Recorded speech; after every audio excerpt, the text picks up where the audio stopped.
Z3. Yay. Alright, what's up guys? Hope you're having a great day today. In my hand, I'm holding,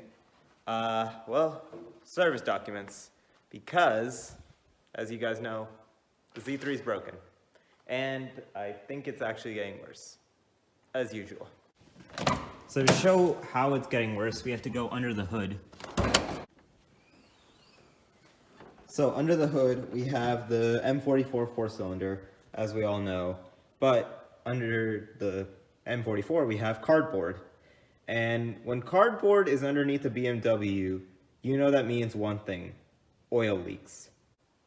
So the Z3 is leaking, which, yeah, I believe it's coming from the oil filter.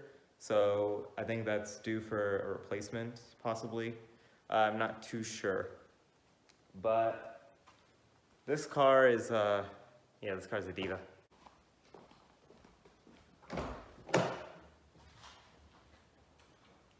I'm gonna leave the door open because it looks nicer that way.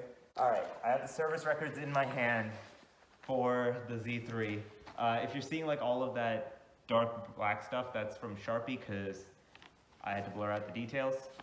But there's a lot on here. To clarify though, a lot of this information could be potential fixes, so I wouldn't have to get everything on this document done for it. But I'll tell you guys, the total that still came out on this, it's more than what I paid for the Z3. Am I about to be reading out the entire service record? Yes and no. I'm gonna just, I guess, summarize each problem, but let's get started. So right here we have one potential issue for my check engine light, which is for my catalytic converters, which the converter itself is $2,209. And then for labor, it's going to be about another $337, which puts my total at over $2,595 just for the catalytic converter, which is just crazy to think about.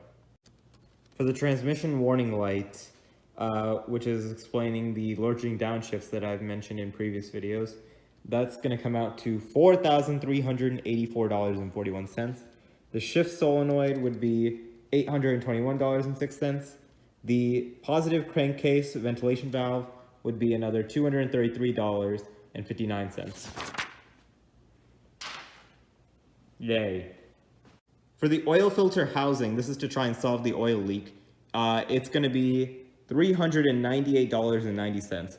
The parking brake, to try and make sure that my parking brake works better, is going to be $62.50, not that bad. Stabilizer linkage is going to be another $217.06. So in total, the complete estimate, it comes out to $9,371.87. Ow! Ugh. Okay, lesson learned, don't fake faint for a YouTube video, especially if it's right on top of epoxy in a garage door, or in a garage. And for proof, it's right there. It's gonna be $9,371, over $2,400 for labor, $6,300 for parts, $1,250 for hazmat, $1,250 for supplies, and another $633 in taxes. I paid $6,200 for this car. $6,200. Why is this out of focus? So as overdramatic as I am being, the car does not need $9,000 in repairs. That is the quote that one shop gave us. And to clarify again, that shop was just throwing in a couple options that we could try. It wouldn't actually be $9,000. They were just giving a few ideas, and all those ideas combined into one complete total. So the actual plan would be, right now, is to do the bend solenoid for this car. That repair is going to come out to around $350, which beats out $4,000 for the transmission, and definitely beats out $9,000 on that total repair bill. But we are going to a shop for the bend solenoid. It won't be anytime soon, though. So you might be wondering, why would it not be anytime soon that we're fixing the bend solenoid? Well, today's December 17th, which is right around Christmas time. Merry Christmas, Happy Hanukkah, and Happy Holidays to everyone watching, by the way. And with that, obviously, no one's going to work on the car during the holidays, so they push this off to the new year. They push it off to 2023. And so with that, it's going to be a little bit of time before we can get the car into a shop because of the holidays. So the job itself to replace the bend solenoid, we were told by the mechanic, is going to take about a day or so, which is fine. As for when I'm going to be getting the car back and I'm going to be able to drive this thing home and have some fun with it, that probably won't be for a little bit of time, because once this is repaired, we still have to do the tires because there's still that nail in the tire, and obviously the oil leak still needs to be fixed.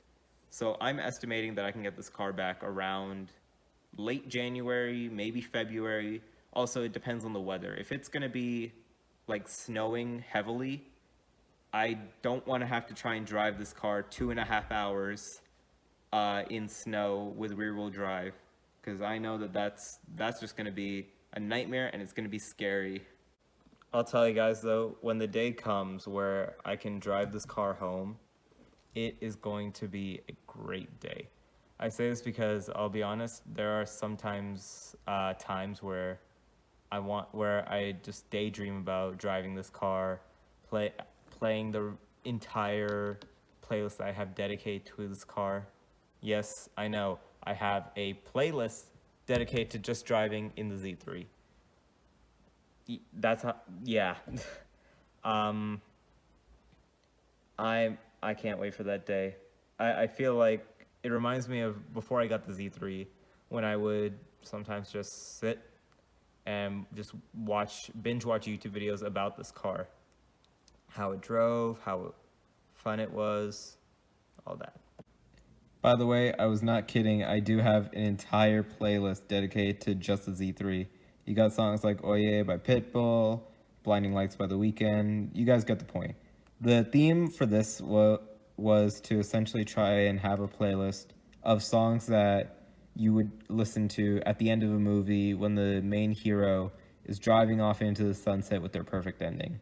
And I think I got that just right. All right, and just like that, today's video is over.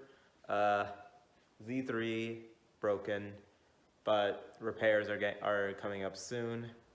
They will probably not be $9,000, hopefully not, but they will be somewhere in the neighborhood of $300 to $400, which, to solve this, I would much rather pay $300-400 than $9K. And just like that, I hope you guys enjoyed today's video. Leave a like if you liked it, leave a dislike if you disliked it, comment below what your thoughts are, and while you're down there, leave a subscription. Hope you have a great day. Peace.